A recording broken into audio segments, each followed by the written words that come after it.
Hi, I'm Mackenzie Johnson, aspiring director and writer, and this is my show.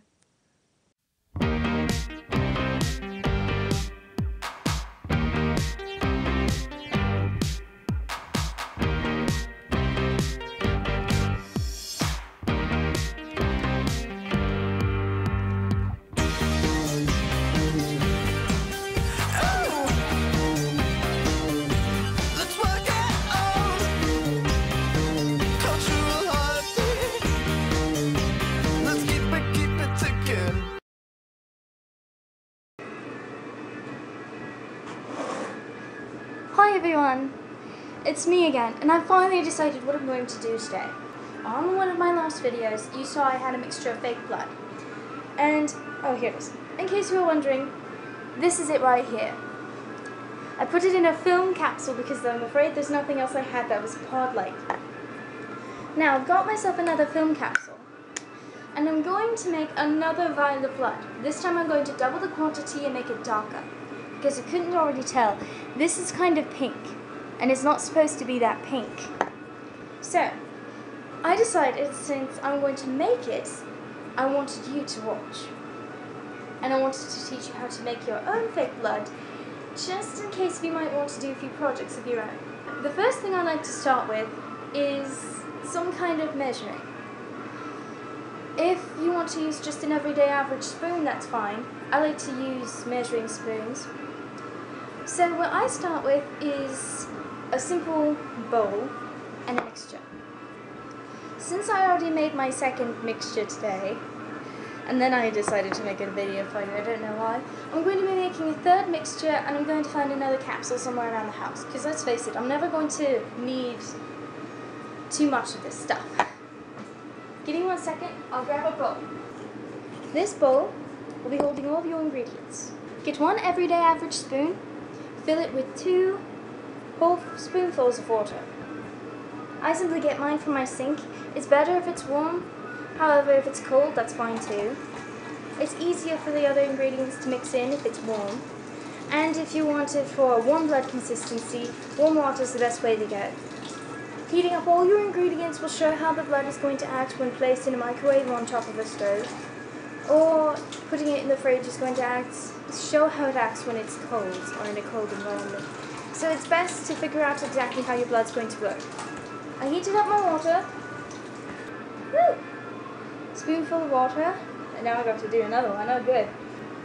Now I'm using warm water, but like I said, you can use cold water, it's fine. And since I use 2 spoonfuls of water, that's doubling my original recipe, you have to use corn syrup or light syrup, whichever you prefer to call it. And you have to use 4 spoonfuls of this. Did I say 4? Because I meant 6. Because this is 1 part water, 3 parts corn syrup. I think that should be good. I probably counted to 5. I totally forgot in the middle of mixing, which is not good. At this point, my spoon. I'm sorry, I was amused. You can use red food coloring. This is what's going to stain your skin. So it's recommended at this point that you tie up your hair and put on something you don't really like or you're not going to use for important engagements. Put in as many drops as you need until the mixture looks at least slightly reddish. It should not look too pink, but it shouldn't look too red either. Don't try to get the blood color all on your own with just the food coloring, because that's not going to work. You can mix all the ingredients together, obviously. I dropped my lid. If you can't already tell, I'm not good at cooking shows. Now I dropped the food coloring. What in the name of God is wrong with me? I've got this nice color. Kind of looks like cough syrup. Now you're probably wondering how this pinky stuff is going to turn into this darker fluid. And the answer is relatively simple. You need to add something that's both going to thicken and darken the mixture. And the answer is chocolate syrup. Chocolate syrup gives it the brownness of actual blood, while at the same time thickening the mixture.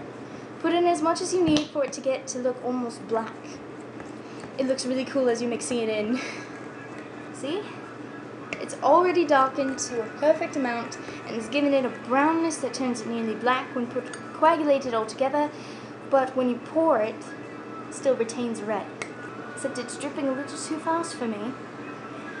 So, if you want to thicken your mixture but you don't want it to get any darker, you can't use that. Instead, what I like to use is quick mixing flour. Yes, there will be little chunks in there, but if you stir it hard enough, it will actually turn into liquid and it will be thicker.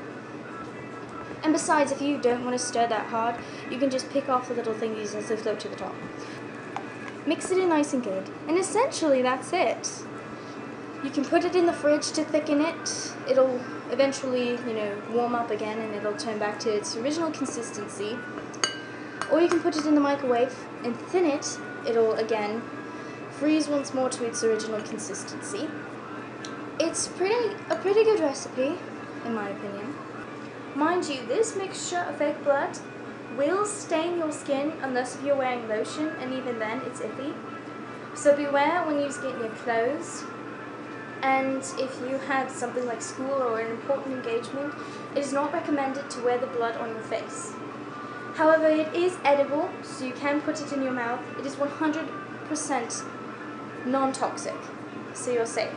Since it's bloody and kind of thick, it'll keep itself to one part of your bowl while you're pouring, so it's hard for you to make a mess with this stuff unless if you take the spoon out and drip all over the counter like me, because I'm an idiot. I suppose this is where I should say goodbye and thank you for using my blood tutorial. But I don't know if I want to let you go just yet because I'm having such a boring day. But since this is 8 minutes long and I need to edit it and do all the other stuff and find some canisters for this blood before my parents get home, yeah. I guess I'll let you go. It smells really good. I've never actually tried it. I think I might try it right now. I want to be crazy. I should probably put lotion on my face. I do have places to go. Cheers.